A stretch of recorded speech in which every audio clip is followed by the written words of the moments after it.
What's up, everyone? We're here in beautiful downtown San Diego. We're here to interview the credit ninja, Sean Scales, about how he's using Facebook Live to explode his business. Come join us. What's up, everyone? It's another episode of From Touchdowns to Title. I'm your host, Anthony Andre. I'm here with the guru, Sean Scales. We're here to talk about how he is really taking advantage of video and Facebook Live. He's using it to really boost his business that he's running right now. But I wanted to sit down and kind of rap with him and see how he's doing it. What's up, man? How you doing? Absolutely. Yeah. Glad to be here. So tell a little bit about your business, how you got into it. I know your story. Yeah. Everyone doesn't. What was the how did you get going? Yeah. So it's kind of crazy. Obviously, as we talked about before, I started off just a regular grad student from San Diego State, but I ended up working for the Fair Isaac Corporation. So I worked for FICO. So a lot of people that you hear, they talk about credit and stuff like that, it doesn't get any closer than I got to. That's where we built every single model. So I worked at FICO and I was there for 4.5 years, sorry. So 4.5 years, and then from there, just due to high demand from friends and families, hey, can you help with my credit, stuff like that, I realized that there was a huge calling for it. You know what? And I was getting contacted from friends who are in real estate just like yourself, and they were saying man, if you can, I got clients left and right. I got millionaire clients who can't buy a home because they got something on their credit holding them back. And so I was like, all right, man, I need to figure this out. So immediately got certified, did all my self-education, found everything I could find under the sun about credit, fixing credit, and things like that. And then it launched me into my own company. And so here we are today, and it's been a huge success. It's been blowing up left and right, and so my biggest thing is how to get better today than I was yesterday. Yeah, absolutely. So what in that journey, I know that the journey from starting from just friends and family hitting you up to actually having a full-blown business, at what point was it pulling a client? Was it a service that you provided? At what point was it just oh, I can do this, this is gonna be a legitimate business? Yeah, so what's kind of crazy is, I always feel like certain things in life are divine. It was meant to happen. My very first client was actually a celebrity. Well, he's a manager of a celebrity. And so just based on mutual friends and whatnot. And so my company wasn't even live yet because I went live, officially launched March 1st. But this client, God, it was around this time. So it's 3 years ago, he calls me up. So he's the manager of tons of big name celebs right now. And he told me, he called me up one night, it was 10 o'clock at night, and he was like, man, I heard you working on your credit business, I need help. His thing was, I'm trying to buy a Rolls Royce. I'm trying to buy a Rolls Royce right now, but I got this one thing on my credit, if you can do it, I'm telling you, I got you. And so I'm like, man, I'm not even live yet, I don't even have a business, I don't have a contract to even give you. He was like, no matter. He was like, let's just go. He was like, because I got to do this. And so put it on a napkin. Yeah, let's roll. So I signed him up that night, and I started him that night, and it was just the strategies that I worked and built on. It just so happened that it was an automatic hit with him right away because I got it done in the shortest period of time, and I mean, he just told everybody. So it's now my clientele, I have tons of celebrities, I have athlete clientele and things like that people wouldn't even know about. But I just launched it, and so it's when that happened, it's started with a little bit of a confidence booster, okay, maybe you know what, I'm on the right path, and then next thing one thing after another, it's just I was just getting clients left and right because I was so focused on just results. I didn't care so much about how can I make a profit or anything like that. It was just I need to build as big of a following and people to see my results. And what also launched me, and I didn't even know anything about it, was Yelp. Yelp was the determining factor. My business. People are gonna search for it. Yeah. So it's I didn't even know Yelp was so big. And so what happened was people were calling me left and right saying they found me on Yelp. And I'm thinking to myself, what? I didn't even know I had a Yelp listing. Yeah. And so they was we found you on Yelp and your reviews, blah, blah, blah. And it was just that's where 90% of my business comes from. That's huge too, because we talk about all the time, looking at your business from the eyes of a consumer. Yeah. So, I work with realtors obviously, and when they do every door direct or they send direct mail, I try to tell them when you go home, you grab your mail, what do? You throw away everything Right. that's not a bill with a right. red notice on it. Exactly. So if you're spending money to do that and you're not looking at your business through the eyes of a consumer, and that plays into that, like if you go to you're looking for a restaurant, the first thing you do is you look on Yelp. Yeah, You know, exactly. so for you, like you had to had to be built out, and it automatically affected your business. Yeah, But I don't think a lot of people look at their business through the eyes of the consumer because they're too busy being a business owner. Right, So exactly. that I'm sure that was huge, you know, starting off when you're trying to build kind of a clientele. Yeah. And you needed a kind of a following. Right. So, you know, talk a little bit about, I know the biggest thing in credit repair is ignorance. So people not knowing the things that they're doing and how it's affecting them on the back end. How are you kind of helping people out with knowing what to do, what not to do, that whole process? Yeah, so great question. So when it comes to my company, I think what separates us from a lot of other credit repair companies, especially big name boxes ones, is that I don't focus so much on the repair aspect as I do the educational aspect. Yeah. Because my biggest goal is to make sure none of my clients are repeat clients. So like if you're Don't come back to me. right, like the only time I tell my clients all the time, like the only time like no offense, but next time I want to hear from you is, hey Sean, I know somebody who needs your help. Yeah. Not hey Sean, I need you again. So so what I like to do is, because yes, ignorance is a big part of it, it's just because it's something that's not taught regularly. It's something that we're never exposed to, never was introduced to it in school. There wasn't a And- college course on credit, right, that's at for all. sure. And it's a bummer. And then it's like, and our parents don't know much about it, so they couldn't spread it to our generation. Yeah. So that's why we're really getting the gist of it. But so yeah, for me, it's like for all of my clients, like I just try to heavily focus on the full aspects of credit. So because a lot of clients who come to me, their main concern is, I want a better credit score. And so it's like, I get it, but do you even know how to have a better credit score? It's just not so, I just can't wave a magic wand and give you the number you're hoping for. Yeah. Like there's aspects that we have to make sure you are checking off in order to get that. And so once my clients have a full understanding of, I need the portfolio, I need my credit to look the way it will, then my score will match it. Yeah. It's easier for them to understand the entire process behind it. Yeah. And so it's pretty much. That's also weird to say, but it's like, what does that number mean to you?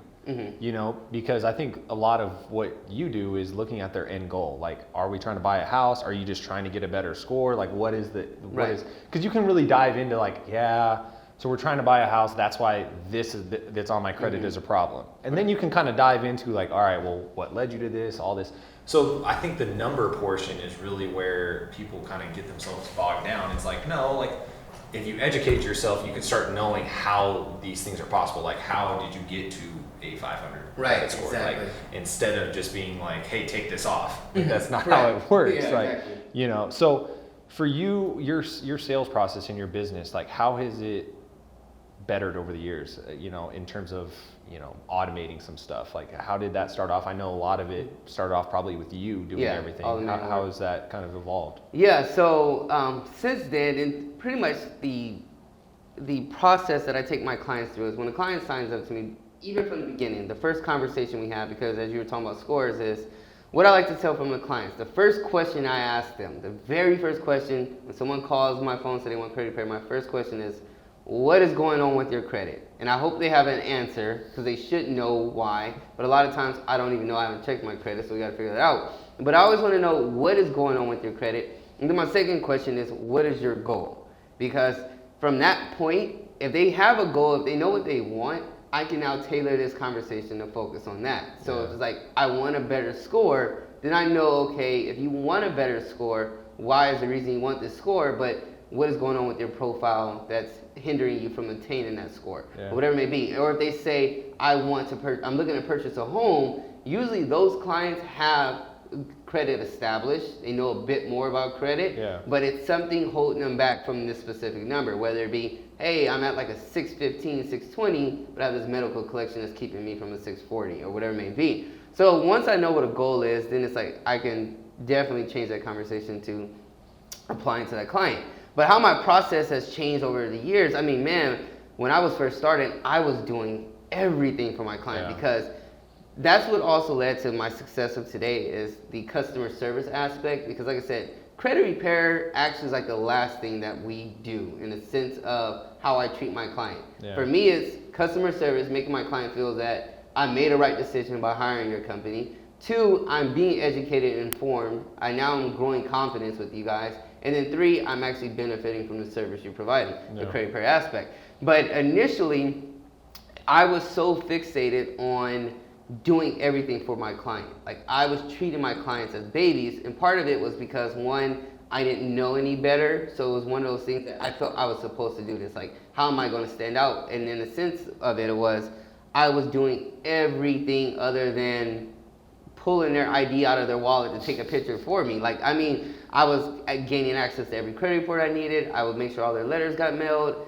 They were stamped. I did everything under the sun. Yeah. But also at that time, I didn't have a huge client base, so I was able to do that. But I was utilizing my entire day just on that. Yeah. Whilst over time of growing, now it's like I've learned that, hey, there's tons of steps that I was doing that I don't need to do that. My client can actually do this. And so I learned to automate my system from the application that they fill out, from the time they hit submit on their application, they are walked through a series of steps that they must complete. Yeah. And then now I've designed my system, our CRM, to notify the client, so it's on sequences in which it will tell them, hey, we're still missing this. And so the things that I spent too much time doing follow-ups on, I now have my system in place that does all of it for me. Yeah. So it's like it's running on complete autopilot. The only thing I really have to do is once I receive reports and documents from the client is hit submit, and now the bureaus have it. Yeah. So it's like what took me, so my average client when I was first starting would probably take me like an hour and 15 minutes beginning to end with all 3 bureaus. Now I got a client today, I got her done in like 12 minutes. So, and that's, I mean, I could be distracted doing that. It doesn't take me long at all. Yeah. And that I think what you touched on there was ownership. Mm-hmm. Like, you're now making these clients take ownership of their problems, not just click submit and wait for you to do what you do. Mm-hmm. I think a lot of times in any sales activity, if you have the client take ownership of what they want, which is you want a better credit score, you want to improve your life, you got to step in here too. Like, yes, I am the resource that can help that, but I need your help. Just like, we deal with mortgage people all the time that, they miss, the person sending them whatever information they're looking for, W-2s, all that stuff. But if a person really wants a house, they'll get it to you. Exactly. And so I think a big part of that process is you've grown to the point where you don't need every client. Right. It's the same thing in my business. Like, our commissions are based off of having realtors as clients. When I was first starting off, I would take anyone. Now I'm working with people who not only I get along with, I call it the beer test. Like, if I can't go with my client and grab a beer with them and sit down and talk to them about their life and stuff, I don't want them as a client. Right. Because, same with your clients, when shit hits the fan, which in business it does, both sides, if you have a good relationship, you're gonna be able to tell that person, like, hey, this is what happened, the ball was dropped here. Right. I'm gonna fix it, but let's move forward. If you don't have a relationship, that person will drop you. So now I think we're both kind of getting to the point where it's like, you don't need every client. So you're gonna lay out your value proposition, what I'm here for, but you're expecting the other person as well. Like my clients that I have, I hold them accountable. Like if you're not doing your job, I'm not going to chase you down and make you do it. Exactly. So I think that's huge, like when you grow to that point, so where you can kind of, that mindset shift can kind of happen. I know you're providing a ton of value for people through the Facebook Live and now getting video content out there. How did you, I know that just started, how did you come to that realization that you needed to start doing that? What was it? Yeah, so Facebook Live has been a huge hit, and I never thought it would be this way. Yeah. But so I've been like debating and like having this inner battle within myself if I was going to do it or not for like the longest. Like, you know what? I don't know if I really want to do it. And as I said in my live last night, like I lacked the confidence. Like I'm an extremely confident person, but I had lacked the confidence of actually doing it because I thought I might fail with this. And it's like, I don't know if I really want to do it. But the main reason why I wanted to do it was because I would always get questions daily. I mean, people giving me phone calls and emails, Facebook messages, text messages, whatever it may be. Yeah. And I realized that it was a very common theme. It was the lack of knowledge about this subject. Yeah. And so what made me feel good about it is because I was the primary contact that everyone was coming to. So Yeah. it was like, it got to that point that I'm now being viewed as the expert. So it's like everyone sees me and they trust that whatever I'm about to say is genuine or it's factual, whatever it may be. It's credit gospel. Yeah, exactly. So that's what like led me to it. I'm like, you know what? I need to just do this. And what really launched it was I just did like a pilot, I guess you can say, where just like I was telling people, hey, this is what I'm thinking about doing. I'm thinking about doing these videos twice a week, one for credit, one for personal development. And we're going to talk about credit on Tuesday. Like whatever topics you guys want to talk about, things that you don't know. And it was just a hit from there. Like people were so engaged. And I think that thing I shared 100+ times and hundreds of comments, like just from a pilot. I didn't even talk about credit. Yeah. And then like the first video we did about credit was just an instant hit. Yeah. And it got shared by everybody. And I mean, like I'm getting messages and requests for friend requests from people I have no idea whatsoever.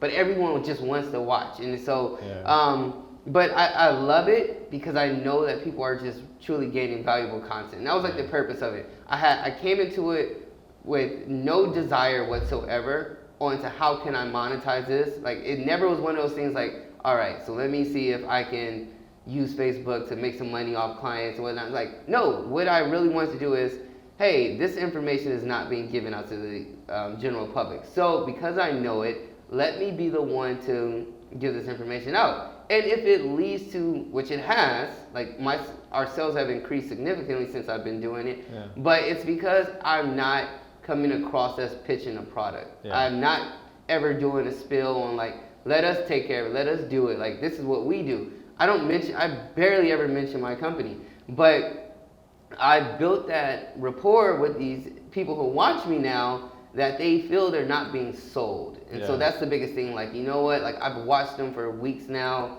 I trust them.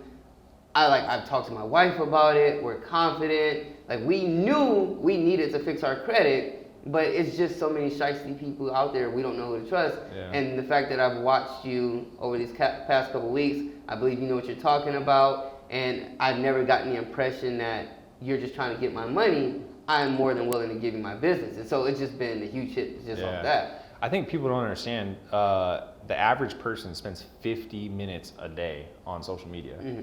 So if you're running a business and you're not present on social media, unless you're Pepsi or something that people always get, it's gonna be hard for you to get to your customers. And so the fact that you're able to be, not only present on there, consistent on there, the fact that you're getting shared is a huge thing because Facebook just changed all their algorithms and stuff. So the fact that people are having meaningful conversations on your live stuff shoots you to the top of everything. And shares are massive because you're getting in that person's sphere, right? Because it's on their page now, right? So, exactly. But I love the fact that you started with value. So it's like you're not at the beginning of your live, you're not like, hey, smash the like button, follow me. Like that to me, I'll turn that off. Like that's super salesy. I don't like that. Salesy is not a word, but we're gonna rock with it. But the thing is you led with value. And I think at the top of every successful business funnel is the biggest part is providing value. Right. And now you're getting on, you're on the personal development side. What brought you to that? Is it just something you thought about daily? Yeah. Or I know you do affirmations, you do all that stuff, but you're now diving into the motivational speaker I know, side. which is crazy. Yeah, so it's like I have no experience in it whatsoever other than my own personal experience with the personal development. That's what it is. But it's just strange because the reason why I want to do the personal development is that I feel people lack positivity because we're so bombarded with all the negativity going on in the world, especially with social media, the news. Like that's all you really see. And because of that, it really clouds a lot of people's judgment. Yeah. And a lot of people don't know that they can transform their lifestyle and the way that they're living just simply by changing their mindset. Yeah. And a lot of people don't even know that it's possible, or they don't even want to believe it just because for so long they believe that the world's out to get them and that it's just I'm unlucky. And it's like, no, you're unlucky because you continue to believe that way. Yeah. So the personal development aspect is I just want people to live their best life. Like for me, I never had the struggle of like believing life was going to be bad for me, but it wasn't until I actually learned how to manifest things and grow my way of thinking that my life transformed to where it's at today. Yeah. And so what I wanted to do with that is just give people this hope that their life doesn't have to remain in the position that it is. Yeah. And I'm here to be testimony of it, as well as help you break down that barrier that you may have created. And so people have been loving it because it's just information that they never known. And my thing is like, it's always been there. Like, it's not like, I'm not the founder of this. It's always been there, but I'm actually the one who's actually done some type of reading or research about it, watched YouTube on it a million times a day. And so the reason why I do it is because I know that a lot of people are not about to go purchase a personal development book. They're not about to go do that. They're not about to go on Google. They're not about to go on YouTube and search how to meditate or whatever it may be. They're not going to do that. So you know what? Fine. I'm going to summarize it for all of you today. Yeah. So we're going to talk about this topic. You watch this and everything that I've learned over the last week about whatever this topic is, here it is in 30 to 40 minutes. Yeah, and it's crazy too. Like, I don't think people understand. If you put bad in, bad comes out. Exactly. If you put good in, good's gonna. I've never met a outwardly all the time positive person that doesn't have positive outcomes. Right. I haven't met it. Mm-hmm. Like I told you, I've been doing a lot of Tai Lopez. Tai Lopez talks about like reading because he has Mentor Box and he has all that stuff. Mm-hmm. And he always talks about Warren Buffett and how Warren Buffett reads just constantly. Yeah. And what he talks about is like, if you read and you educate yourself, doesn't matter on what the subject is, you're gonna be better from it. But these things are there. Like I went and spoke on Tuesday to some realtors, and the main source was lead gen. How do I get more leads? I'm like, there's $1 million in this phone. I guarantee you just have to do it. Right. Like the fact Gary Vee always talks about, we live in the greatest generation ever.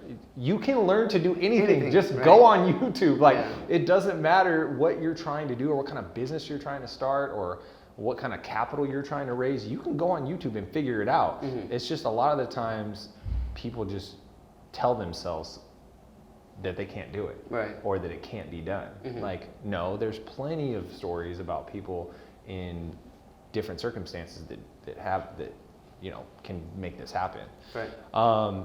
If anyone has liked my style ever, of anything I ever worn, it always came from him. No. He started me on the suit and tie business. This was the curator. Yeah. For those that don't know, me and Sean played football against each other for a long time. That's how we became friends. And when we started playing against each other, none of us were in the business space that we are now. Right. We were struggling. Yeah. Talk a little bit about why you dress up, why that's important to you in business, how it's changed over time. Talk about that. Yeah, so dressing up, fashion, I've always been one to want to be outside the norm. Before anyone, when we played against each other, he was always the best looking person on the field, that's for sure. Yeah. So that was always instilled in you for sure. So now it's led to this. Yeah, so it's like, so I don't consider myself to be like this fashionable person. I don't really think, like, I have a friend who's like a real fashion guy. Like, that's what he does. But like for me, it's just one of those things that I didn't want to like look like everybody else. Like if I'm going out somewhere, this is what people typically wear. I want to stand out in the crowd. Like that was always my goal. And then Warren Buffett also said, and I learned it from Wesley Virgin. He said, Warren Buffett says, observe the masses and do the opposite. So whatever everybody else is doing, you just do something different and you will always stand out. And so for me, like fashion was just that way. Like, okay, so it's like I always, when I go to the store, I know what people typically will buy. So it's like, instead of wearing that, I'm going to wear something else.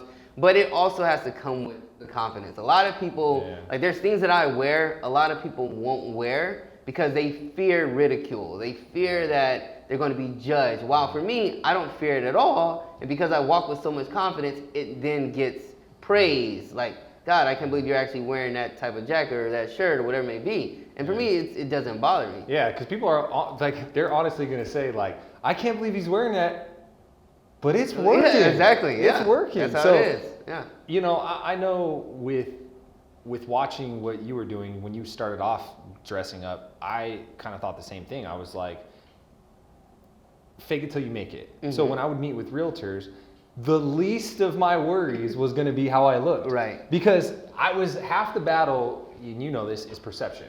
So perception is reality. Yeah, So if you're exactly. meeting with someone and you walk in and you have sweats and you look terrible, Right.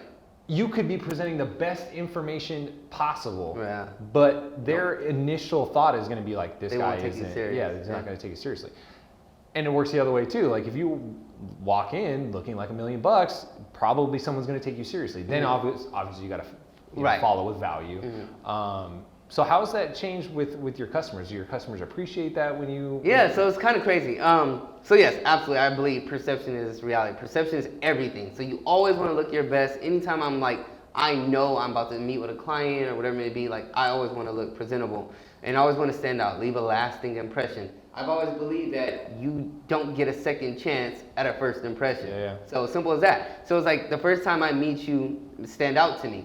So I've always wanted to dress up in that sense. Also because it is a confidence booster if you feel like you look good. But it's definitely something that sometimes I can't stand it, like dressing up. I'm like, God, I'm tired of being in a suit today. And what's kind of crazy is, so being in downtown San Diego, the office is here. It's a business district, and there's always people walking around.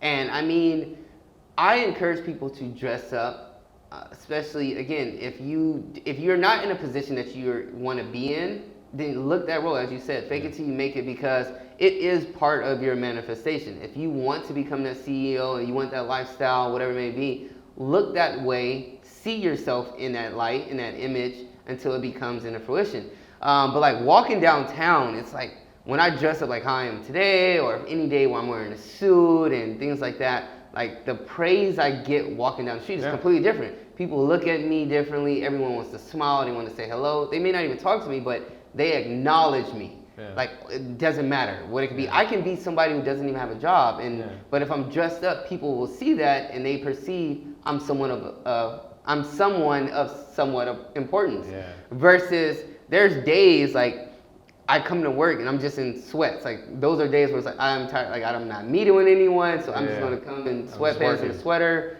and I'm coming to the office. And like those days, I'm the same person, same CEO, same company I'm coming to, and I can walk past the same people and they won't even acknowledge me. Like they don't look at me, no one says anything, and it's kind of crazy to me that clothing does that. Like it really, like people will gravitate to someone who's really dressed nice versus someone who doesn't. And I actually saw a t-shirt and I actually loved it, was Josh Madrigal was the one who wore it. Actually, Josh, he has this t-shirt and he wore it, and on the back of his shirt it says, every man looks successful in a suit until you find out he works with a man in sweats. And so it's like, I absolutely loved it. I'm like, man, so it's like, yeah, like people don't like, you can wear the suit and give this impression that you are this big shot, which is really good. You should always be that way. But at the same time, you can still be who you want to be and successful. And people won't know. It is just, again, it's how it is. But when people see someone in a suit, they automatically assume they're just, again, this big shot. Like you said, you come into a meeting and you're in a suit, I'm assuming you know exactly what you're about to talk about. You're going to be extremely articulate. Like I'm expecting the best of you versus someone walks in, again, could be the CEO and he's wearing sweats and you absolutely have no idea, but your first impression is, I don't even care what he's about to talk about. He didn't even care to put on the tie today. Yeah. So, I mean, that's what it is. I mean, that's such a huge thing to have in your business, and I know your clients probably are really happy once they see you and they're like, the guy who's doing my credit, finally, he dresses up awesome. This isn't someone just sitting behind a computer and doing something. So I know that we're going to tag this and tell people that you're in credit. What is the number one thing that you could tell someone to get, besides contacting you, to help their credit? Yeah, so what I always tell people is... Or the biggest thing you see people do that's wrong. paying Or everything. paying debt collectors and you shouldn't. Yeah. But the first thing that people should always do is, and it's kind of sad, is that so many people don't even know what's going on with their credit. Like, because a lot of people know they have bad credit already, that they're more afraid to even, so for them it's out of sight, out of mind. Yeah. So it's like, I already know my credit's bad for whatever reason. Like, I know I didn't pay my bills. I know I skipped out on my rent, got evicted. Like, I know my credit's bad. And because of that, I feel if I don't look at it, it'll go away. Yeah. So my biggest thing is, and as I said, when I have these phone calls with clients and I'm saying, so what's going on with your credit? And they say, oh, I don't know. I haven't checked it in years. Yeah. That's a problem. Like, check your credit regularly. Like, for me, I check my credit maybe once a week. I mean, it's not much is changing, but at least I'm aware of it. But at least once a month, be in the loop. Get a credit monitoring site. Yeah. Whatever. There's tons of monitoring sites out there. Find you one that you like, that's a reasonable price. Have that on there, and that way it will monitor and send you any alerts of any changes, anything that's going on. That way, if there's something you want to apply for, if you're thinking, hey, you know what, I'm making a bit more money, I want to go buy a home. Well, if you're aware of what's going on with your credit, you may not know what you need to qualify with a home, but at least you know, hey, I'm looking at this, there's some things I need to work on. Yeah. So what I tell clients is the first thing is get a credit monitoring site. If you don't want to pay for it, you have annual credit report. By law, the FCRA grants everyone access to all 3 credit reports at least once a year, but a law is being passed, you're going to get it twice a year. Every 6 months, you can look at your credit reports for absolutely free. You won't get your score, but at least your reports. And again, report matters more than score. So I tell clients, I don't even care what your score is. Your score doesn't mean anything to me. It's what your report tells me is what's going to make my decision. And so I tell clients all the time, at least know what's going on with your credit. So it's like, you don't need me to tell you what's going on with your credit. You go to annualcreditreport.com, absolutely free. Yeah. You're much more informed about your credit than you were yesterday. Yeah. It's just that simple. So what about the clients that come to you and they're like, don't worry, I'm coming to you, but I checked Credit Karma yesterday, I'm good. Yeah, God, Credit Karma. Credit Karma is like hit and miss. Like Credit Karma, I have a Credit Karma account. And I check it regularly because one thing that's great about Credit Karma is that it does essentially report real time. So if there's things that are happening on your credit, it's letting you know about it. Yeah. But I would never base any decision off what I read on Credit Karma. It's the reason why it's a free app. Yeah. The data that's being reported to it is not always accurate. And on top of that, you get 2 of the 3 bureaus. The most important bureau you don't get is Experian. Everyone thinks that, I got a free app, like I use Credit Karma for everything. And it's like, well, one, being that the bureaus are regionally based on the West Coast, our primary bureau is Experian. You're telling me that you don't even care what your Experian report is, but I guarantee you, anytime you apply for credit, 99% of the time, they're going to pull your Experian report. So it's like, if you say, I looked at my Credit Karma and Equifax said, I have no negative accounts and this looks good, and so does my TransUnion, so I should have good credit. Well, it's like, what does your experience say? Because again, as a creditor, as a data furnisher, they tend to report to Experian more than anything. Yeah. So it's like, if you are only focused on what Equifax and TransUnion says, no one may report negative about that, but that utility bill you didn't pay or that cable bill you missed, I promise you they reported that to Experian. Yeah. And then when you go apply for some type of loan and someone runs your credit and they pull your Experian report and you're now sitting there with a stuck on stupid face because like, wait, my scores on Credit Karma said I was a 720 and you're saying I'm a 615. Like, again, don't rely on Credit Karma, but Credit Karma is excellent to have for monitoring. Like, that's why, like, I have a actual credit monitoring site. I use Credit Check Total because FICO based and it's pretty spot on. So I use that as my primary source. And then for Credit Karma, if there's anything going on, if it says my credit usage went up or my credit usage decreased, whatever it may be, I'm going to know right away. And so that's what Credit Karma is good for. Perfect. Well, besides the fact that they just need to contact you, let everyone know where they can find you, contact you, all that stuff. Yeah, so our website is orizoncredit.com, which is www.oryzoncredit.com. So our website has everything that you can think of, full details about our company. We have FAQs for the millions of common questions we have. We have our pricing. Everything is there. So honestly, you can be so informed about anything about Horizon directly from our website. And in the meantime, if you are considering anybody or anything for credit to help you with your credit, I advise you to do research all the time. Don't just pull a trigger. I tell people all the time when I talk to them on the phone, even before they make a decision to work with our company, I say, hey, do some research about us first. Like, I want you to make an informed decision on anything, especially when it pertains to your credit. And that's really what I would recommend. Perfect. Thank you, man. No problem. Thank you. Love it.